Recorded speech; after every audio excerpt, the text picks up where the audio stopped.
He vandalizes. He assaults. He steals. It's what he does. They call him Captain Cold. Does he murder? Good question. Sometimes. But only under two sets of circumstances. One, if it's kill or be killed. And two, if he is after some good old-fashioned vengeance. Payback. Eye for an eye. Captain Cold enters the hotel plaza and freezes off the door to the hotel before breaking in the glass and knocking out the first guard he sees. He then picks up the keys and security pass fastened around the guard's neck and turns his attention to the next incoming wave of opponents. They are easily dealt with. Captain Cold raises his trademark cold gun and fires at each of them, freezing them in place. He then proceeds to the elevator, entering the keys and pressing the button for the penthouse suite. Today is a payback day. Today, he's on the hunt. Today, he's a murderer. Lenard Snart grew up trailer trash outside of Central City. His father had been on disability since before he was born. He used to be a cop of all things. But during a routine traffic stop, there was some kind of mishap. His father's partner was killed, and his father was shot in the arm. Although it was never officially documented, it was well known that his father was a drunk at the time. He was promptly kicked off of the force. His mother? She was always angry. But anyone would be if they had her black eye and sprained wrist. At the time, Leonard's mother didn't have many options. It was either them or on the streets. Sometimes she would leave for days at a time, but she would always come back, no matter how much Leonard wished she didn't. Somehow, he still loved his father. While his mother was gone, his father would berate him with curses, telling him never say the word love out loud again. Love is a sign of weakness. Emotion is for idiots. And never show him those tears again. Then there was his sister Lisa, unnoticed most of the time. Quiet, scared. She always tried to look out for her brother, no matter how many times her father would turn his rage on her. Their grandfather was the only real adult in their young lives. Cold's grandfather wasn't proud of the man his son had become, but with his ailing health, maybe there was nothing he could do. His grandfather delivered ice, took it to restaurants, the ballpark, everywhere. It was always a little cold in the truck, but it was always safe in there too. Unfortunately, Leonard's grandfather died when he turned 12, and all the good things in his and his sister's life died along with him. By then, Cold and his sister had learned not to shed a single tear. He never cried again. Not for anything. Not even when she died. Captain Cold arrives at the top floor penthouse and the elevator doors swing open. Instantly, bullets fire in his direction from 3 separate submachine guns. The bullets never make it to Cold's body. The cold field surrounding him can slow down anything it touches. Cold freezes 2 of the goons whole and then turns his attention on the last one. Cold shoots him in the arm and then immediately shatters it with his gun. The pain won't hit for at least another 20 minutes. But by then, one of his buddies will probably have him in a nice warm room in St. John's. If he's lucky, the doctors might even be able to piece back together his arm, if it stays frozen. If the goon doesn't answer Captain Cold's question, the captain will have no choice but to spread the frostbite. That is when Captain Cold finally asks the man, "Where's Chillbane?" The first answer is a wrong answer. Cost the man his leg.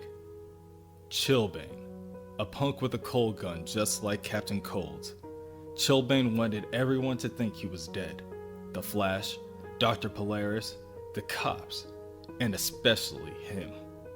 Captain Cold found out he offed some poor sap, dressed him up in his costume. Cold chased down leads for months just to get here, the stronghold of the Candyman. Even back when he was Lenard Snart, Captain Cold was always getting in way over his head.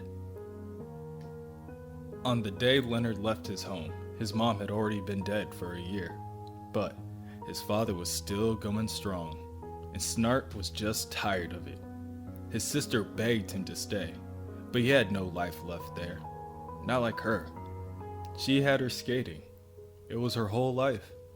A real prodigy.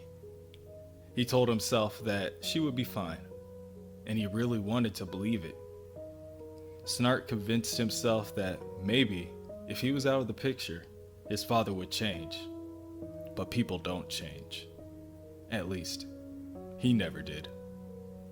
He joined a small band of crooks, and that's where he got the glasses. They're special, used to protect their eyes from the flare of gunfire. They're gonna need them for what's coming up next. And in the end, the cops had to tell them how they ended up in custody. 1 minute, they were inside the store, and the next, they were handcuffed and sitting out front. 5 minutes later, he was on his way to prison. Snart had never heard of the Flash. It was right when he stormed the scene. The Flash was Barry Allen back then. Snart found out that after his death, he had a day job, worked for the police as a forensic scientist. If Leonard had known that the Flash was really a cop, he would have hated him even more. Lenard Snart had always been revenge-focused. He made a promise to himself that he would gather up the nerve and face off against the Flash when he got out. He studied kinetic energy and thermal motion. But what really caught his eye was an article about absolute zero. Temperature is determined by atomic movement. The faster an atom moves, the hotter something is. As the atom slows down, the object gets colder. Absolute zero means zero atomic motion. When Leonard got out on parole, he broke into one of the labs he read about and stole some blueprints. And with it, he made a weapon. He just needed to power it. Lenard Snart quickly found out his cold gun did a whole lot more than simply slow things down. It iced things up. Big time. The gun blasts were a little bright, so those glasses the idiots made really came in handy. Leonard was more than happy to trade in his name for something a little more dramatic. Something that would really grab the Flash's attention. He always loved the cold.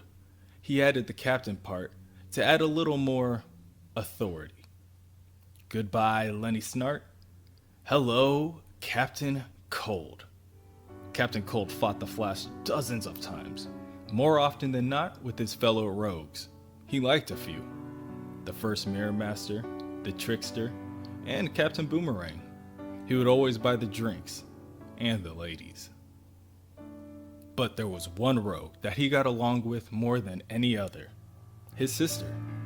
A few years after Captain Cold took up his costumed identity, Lisa came up with her own, the Golden Glider. Another one of his fellow rogues, the Top, had recently been killed in a battle with the Flash, and he was dating Lisa at the time. Most likely, Lisa was just looking for revenge, just like Leonard. There was always some friction between them. All sisters and brothers have it. But Cold can't remember a better time in his life. Flash forward a few years, Barry Allen dies and his punk sidekick Wally West takes over as the Flash. Most of the rogues seem to lose themselves for a bit, him and his sister included. They even tried to go legit and open a bounty hunter business. It was short-lived. Most of the time, they were putting on fake smiles, even worked with that jerk West on an occasion. The stress and tension of trying to be what they weren't split them up. Eventually, they both returned to crime, but not together. Leonard thinks Lisa went off the deep end again, thanks to dear old dad.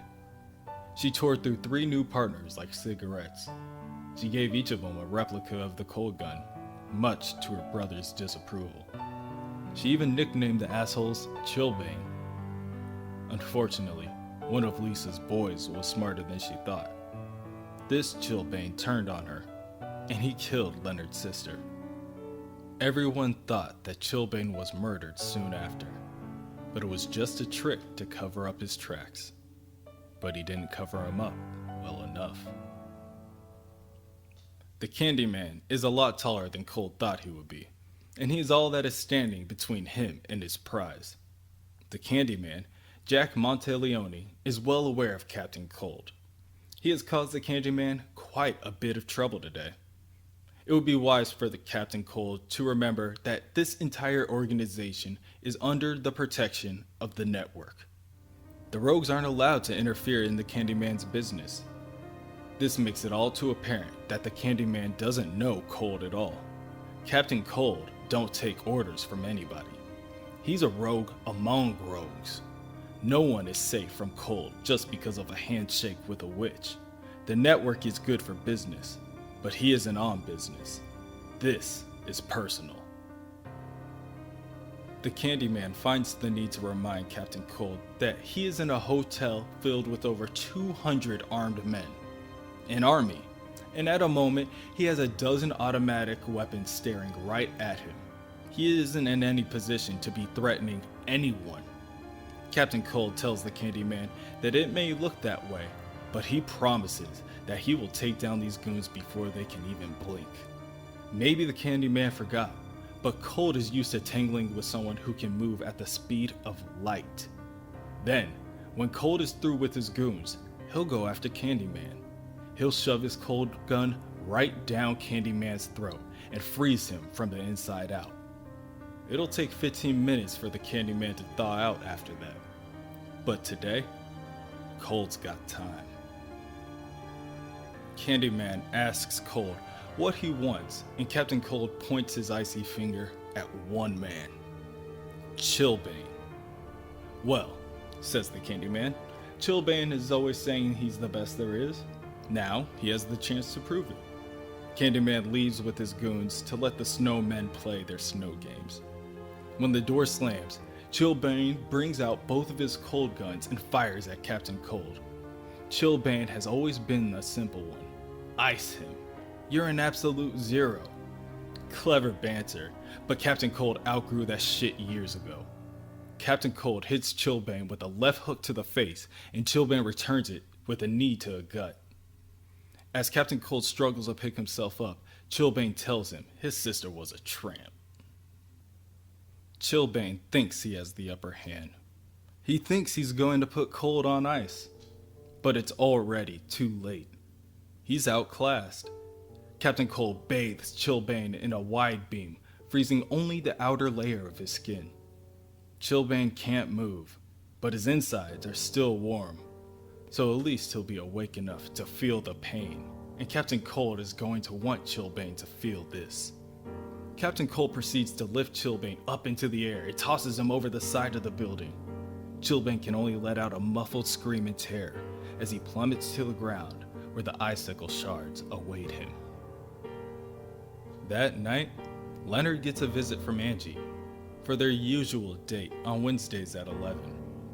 But not tonight. Lenard turns her down, but pays her out of respect for the game. He's been trying to hold it in. The creep that killed his sister is dead. He should be drunk, passed out on the floor, celebrating, or in the sack with Angie, or out on a job. But he can't shake the feeling. As much as he loathes it, as much as he hates it, his heart's not always cold.